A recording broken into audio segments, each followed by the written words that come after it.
Alors bonjour, aujourd'hui on va terminer la dernière partie du cours. C'est petit 6 intersections d'une sphère et un plan.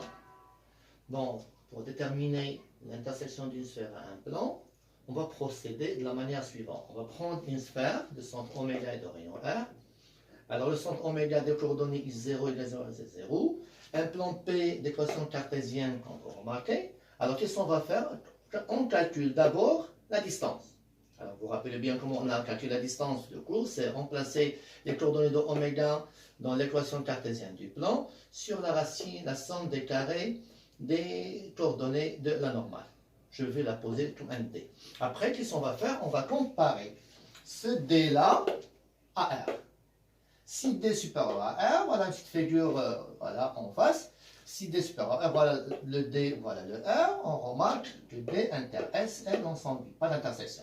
Deuxième cas, si D égale à R, alors on dit que, regardez bien, D égale à R, le plan est tangent voilà, à la sphère en un point H. On dit que le plan P est tangent à la sphère en un point H.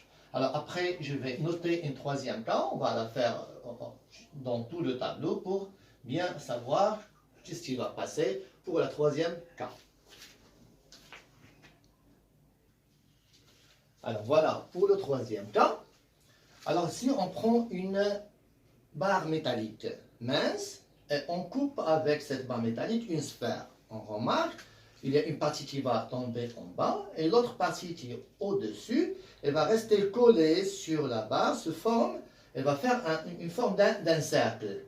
Alors essayez d'imaginer dans l'espace, une barre métallique va couper une sphère, une partie qui est en dessous elle va tomber, une autre qui est au-dessus, elle va coller sur la barre, se forme d'un cercle. Voilà un cercle. Ce cercle-là, le centre, son centre, c'est le projeté orthogonal du centre de la sphère sur le plan, voilà psi oméga. Son rayon, voilà son rayon est défini par la loi de Pythagore, le théorème de Pythagore. Dans le triangle, regardez ce triangle-là, c'est rectangle en oméga. Donc, pour donner le rayon, on va utiliser le théorème de Pythagore dans le triangle oméga. Alors, bon, je vais noter là M et oméga. Bon, on va écrire cette phrase-là. Alors, dans ce cas, donc, on dit, voilà, il faut apprendre cette phrase-là carrément, on dit que le plan coupe la sphère selon un cercle de centre oméga, psi oméga, projeté orthogonal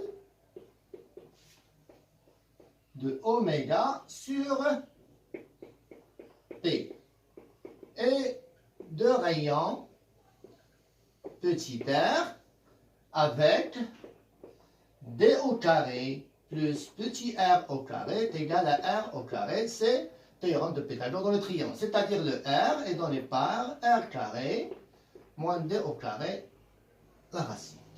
Et voilà, c'est tout pour l'intersection d'une sphère et un plan. On va faire un exercice d'application.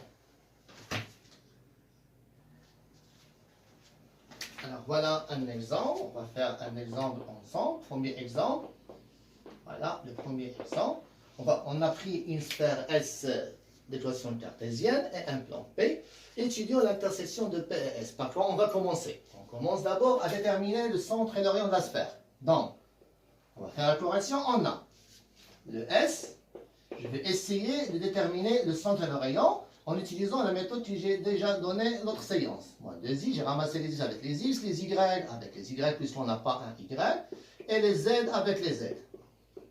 Les nombres vers l'autre côté. Après, je vais essayer de faire des identités remarquables. C'est X, je garde le signe, c'est moins 1 au carré, plus Y au carré, plus Z, je vais garder le signe, la moitié de 2 c'est 1, le tout au carré, égal.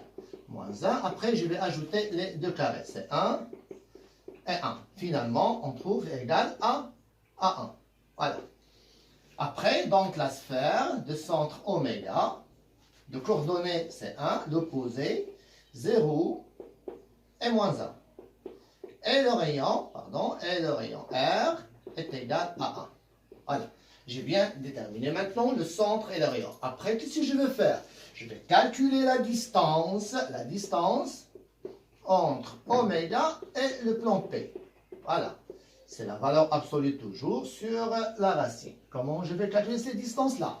Je vais remplacer le 1 par x, le 0 y et le moins 1 z.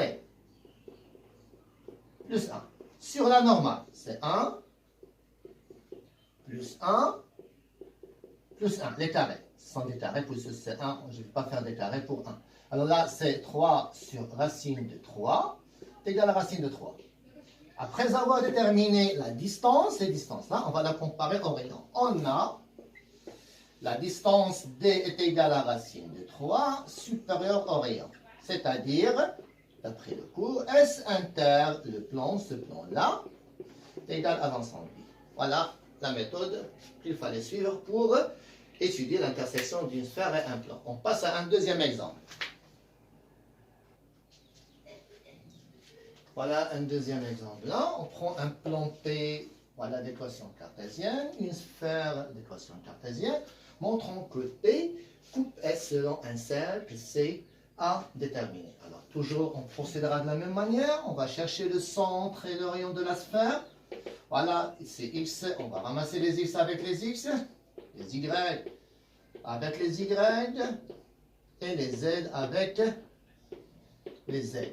Après, je vais chercher identité remarquable pour chaque variable. Donc, c'est x moins 1 de taux au carré, y plus 2 de taux au carré, z moins 2 de taux au carré. Et là, je vais ajouter chaque carré. Donc, c'est 2 au carré plus 2 au carré plus 1, ça fait 3 au carré. Donc, la sphère, notre sphère S, de centre oméga de coordonnées l'opposé, l'opposé et l'opposé. Et le rayon égal à 3. Voilà la sphère. Après, je vais calculer la distance voilà, entre oméga et le plan P. Bien sûr, toujours en remplaçant dans le plan P les coordonnées de oméga, c'est-à-dire 1, x, c'est 4. Le moins 2, il n'y a pas de y. Le 2, z, c'est plus 6. Moins 5 sur les carrés des vecteurs normaux. Donc, c'est 4 au carré plus 3 au carré, ça fait 9. Donc, 3 au carré. Ça va donner finalement, c'est 10 moins 5, c'est 5 sur 3. Alors, après, le 5 sur 3, je vais le comparer au rayon. Donc, c'est inférieur à R égale à 3. Donc, je vais écrire la phrase. Donc, le plan P coupe la sphère selon un cercle C de rayon, je détermine le rayon directement, R est égal à la racine de R au carré moins 2 au carré donné dans le cours. C'est la racine, voilà, je vais remplacer, c'est 9. Moins 25 sur 9. Voilà le rayon. Alors, pour déterminer, maintenant, déterminer le centre du cercle, il faut faire bien attention. Je vais effacer le tableau et la refaire seule. Alors, pour déterminer le centre du cercle, comment on va procéder? On va chercher, voilà, je vais faire une petite figure toujours, une petite figure pour bien comprendre les étapes à suivre. Voilà la sphère de centre oméga. Bon, je vais répéter presque. Voilà le plan. C'est un plan. Voilà le cercle. Nous, on cherche ce oméga-là. Alors, comment je vais faire? Je vais essayer de chercher, voilà, la droite qui passe par oméga est perpendiculaire au plan. Cette droite-là. Je vais chercher cette droite. Je vais l'appeler D. Alors, puisqu'elle est perpendiculaire au plan, on a la normale de P sera un vecteur directeur comme j'ai fait dans un exercice dans le cours. Alors, le normal, c'est 4, 0 et 3. Donc, on va écrire ça pour déterminer le centre du cercle C, on considère. Il fallait l'écrire de cette manière dans les exercices. On considère la droite D passant par oméga, le son de la sphère, est orthogonale à P. C'est-à-dire, le NP de coordonnées 4, 0, 3 est un vecteur directeur à D. Après, je vais écrire une représentation paramétrique de droite D.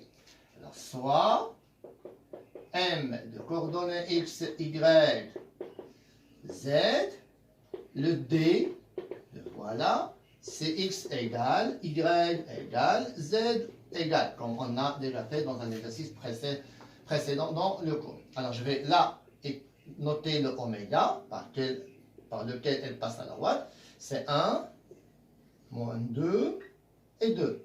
Après, je vais prendre un paramètre, plus 4t, un t paramètre, plus 0t, je multiplie par la norme, plus 3t, tel que t appartient à R. Voilà, le D. Alors, remarquez bien, le oméga appartient au plan P, avec la droite. Donc, on va résoudre le système formé par la droite et le plan. Alors, je répète, on va résoudre un système avec la droite et le plan. Bon, on va le faire ensemble. Je vais effacer cette partie-là. Voilà. Effaçons cette partie-là. Voilà. Alors, qu'est-ce que je vais noter? Oméga appartient à P inter D. Pour cela, c'est équivalent qu'on va résoudre un système formé par la représentation paramétrique de la droite. 4t, Y, t égale à moins 2 plus 0t, et Z égale à 2 plus 3t. Et après, je vais noter l'équation du plan. C'est 4x plus 3z moins 5 égale à 0. Alors, qu'est-ce qu'on va faire? On a déjà fait un exercice pareil dans cette question-là. Je vais remplacer x, y, z là. Donc, c'est 4, facteur de 1 plus 4t, plus, c'est 0 pour y, 3, facteur de 2 plus 3t, moins 5 égale à 0. On développe, c'est 4 plus 16t, plus 6 plus 9t, moins 5 égale à 0. Donc, je vais chercher, là, c'est 25t. Alors, le t, ça y est, c'est calculé. 16 et 9, c'est 25. Là, c'est 10 égale à moins 5. Donc, finalement, le t égale à moins 1 sur 5. Alors, si j'ai trouvé le t, je reviens vers la représentation paramétrique et je remplace le t par la valeur trouvée et voilà le oméga. Donc, oméga, je remplace là, c'est moins 4 sur 5, c'est 1 sur 5. Après, là, c'est moins 2. Et vers le z, c'est moins 3 sur 5, c'est 7 sur 5. Voilà. Finalement, voilà comment on trouve le centre de cercle dans le cas où le plan coupe la sphère en un cercle.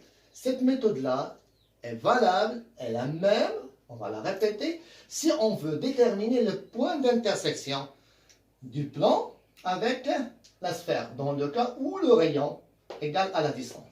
Dans le cas où le rayon égale à la distance. Voilà les choses, j'espère que c'est bien clair. Maintenant, on passe à une dernière propriété dans le cours, c'est l'équation du plan tangent à la sphère.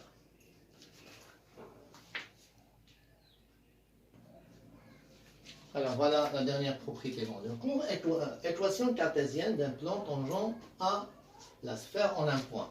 Alors le plan P est tangent à la sphère S, si et seulement si la distance oméga p égale à r. Bon, si on demande dans la question, montrer qu'un plan est tangent à une sphère, on va calculer la distance et trouver qu'elle est égale à r.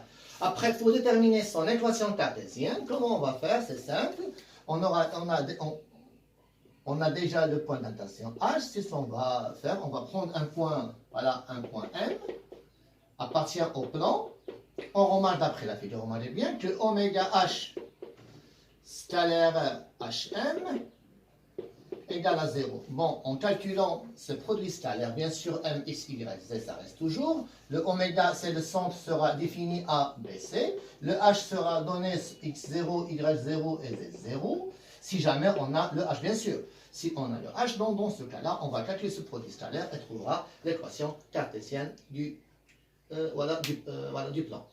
Bon, c'est tout ce qui concerne la géométrie dans l'espace produit scalaire. Il nous reste une toute petite partie, c'est le produit vectoriel.